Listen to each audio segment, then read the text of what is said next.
So, hello baby. As of now, sunod pa si baby. Hello. Hi. Awa na, itanaw siya nato. Oh, hi ate. Hello ate. And then look at that ate. Okay, so ate, you are going to have a baby sister.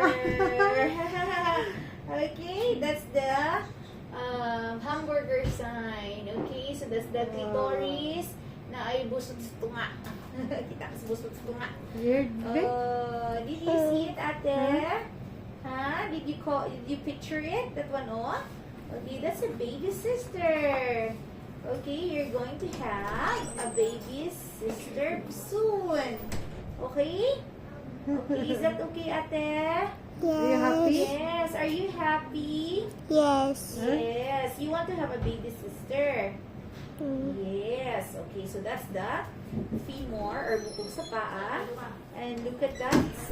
Baby is very healthy looking baby. Oo. And then this is the tummy of the baby. Diyan sa bata.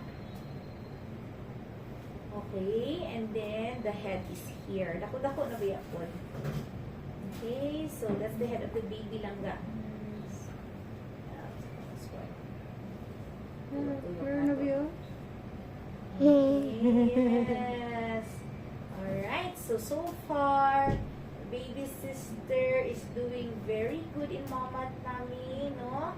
And then, ang iyahang timbang karon is already 418 grams. So, almost half kilo na. Uy, tuwad kalit. Almost half kilo na, ate, no? Alright, so congratulations. Thank you. Praise the Lord.